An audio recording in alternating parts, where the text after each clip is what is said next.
Men die because they did not check out the pain in them back, the stiffening in them foot, the fact that every time they went to pee, they never checked it out. Because boy, you want to go doctor, and boy, we don't want a doctor putting finger and all of this rubbish. And really, it's about your life. It's about the quality of life. I was diagnosed with prostate cancer in 2018. And it started because my PSA, which I had been taking from when I was 40, started to fluctuate. So I went to my oncologist and pointed it out to him, and he started to watch it. So we did an MRI. It didn't indicate there was an issue. We did the DRC. There was no issue there as well. And he said, okay, we're going to have to do a biopsy, which I did. The biopsy takes a little time to come back, and confirmed that I did indeed have prostate cancer. What stage was it? It was, at the time, I think they said 2. They thought it was only in the prostate area. But when they did the surgery, it was actually 3B. So there was a little spread outside of the prostate into one of the seminal vesicles. Because we were looking at permutations, the doctor was saying, hey, I can give you some meds to take. And I was like, isn't there something that we can do that's more organic? And he says, well, the key to prostate, is whatever is good for the heart is good for the health. So diet, nutrition, so I proceeded to do that. So I did a lot of changes to my diet. Lost about, a couple sizes, and I kind of maintained the diet since. So nutrition is pretty important, but that's an aside. So when I went in, my PSA was a particular score. Yeah. So we say, all right, you can take some medicine, or you can do the diet. I will see what happens. We're going to take the blood test again. Okay. When we took the blood test again, it looked a little better. Yeah. And then we said, all right, we're going to take it again in a month's time. Yeah. It gone back. We said, and I hadn't changed anything. We said, we're going to have to go to our MRI, which we did. Didn't show anything. Then we said, all right, let's do the biopsy. Did the biopsy, confirmed. Good. So I'm confirmed. He said, all right, I'm going to give you, I think 4 weeks, 6 weeks, to sit down and figure out how you want to treat. You can do surgery or you can do radiation. He gave me 2 sites to look at, to evaluate the options. Now, a little backstory. My dad had prostate cancer then it would have been about 15 years, 16 years before. So it ran in my family. Fine. Based on the fact that when my dad had done a prostatectomy, I had a brain tumor at 14, removed it successfully. I wasn't somebody who wanted to keep it in, so I wanted it removed. Yeah. So I made that decision to have it removed. One of the advantages of having the prostate and the surrounding structures removed is that they can test everything to see exactly what's happening.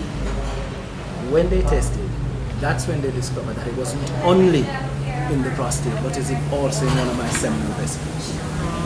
So, because of that and because of my dad, my doctor said, as soon as you can, we're going to radiate as well. So, did the surgery, fun and games. I'm about now to start radiation. Before you can do radiation, you have to get, I guess they call it a benchmark scan. So I did my benchmark scan. They discovered 4 new nodes in the groin area. I said fun and games. So the radiographer, the radiologist. It's radiologist is the doctor, right? Yes. The doctor says on my team, there are 4 nodes, possibly a PSMA scan would help. So I happily call, okay, can I get a PSMA scan? They're like, huh? PSMA scan is not available in Jamaica.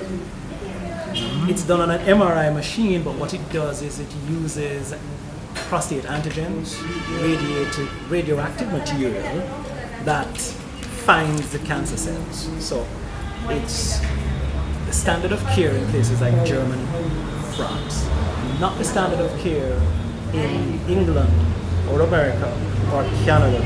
And one of the things that helped me was that my dad used his experience. So he would say to me, this is going to happen.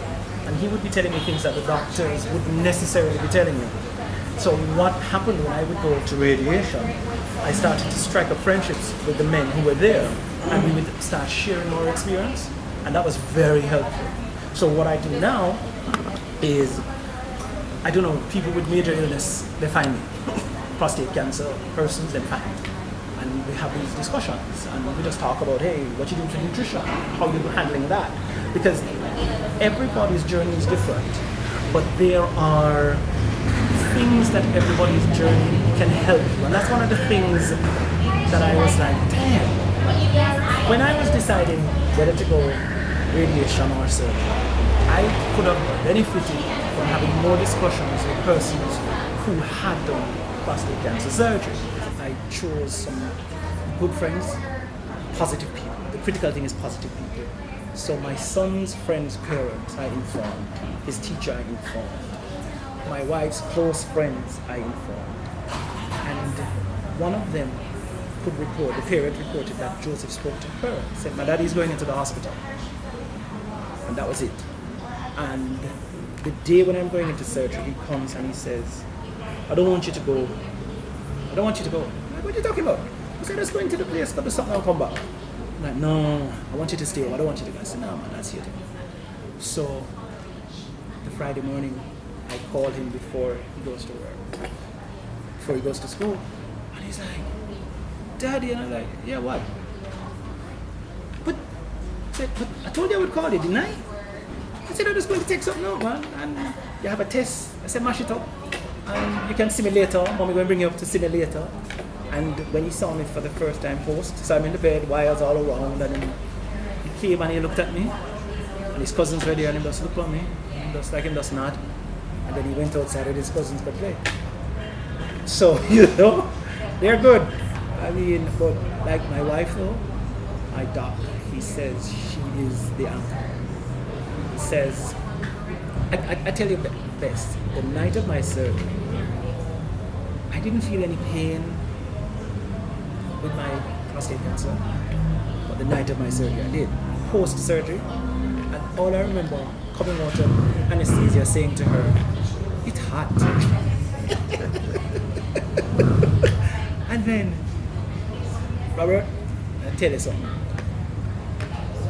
Every moment I got up that night post-surgery, my wife's eyes were up. And I remember about 3 o'clock when the anesthesia wore off, and I having this big conversation with her, and she's like, yes, and she answered okay, but she gave about a minute, and then she said, well, you know, you need to go back to sleep now, right? I'm like, yeah, man.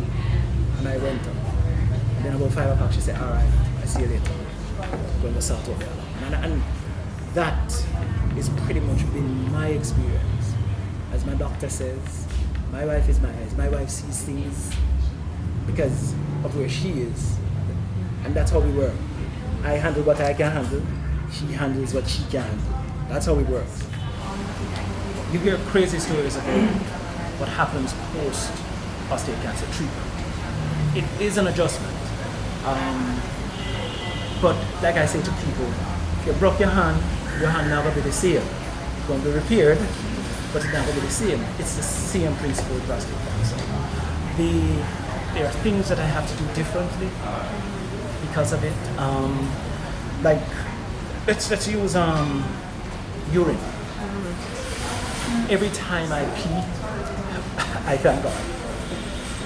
Because I have had cases where I couldn't pee. Yeah? And that is a serious thing. You take it as trivial even. Something as simple as that. Something as simple as walking. Like I walk in the morning, being able to walk. You know? It's so what it does is you now having to understand how to live with these modifications to your normal.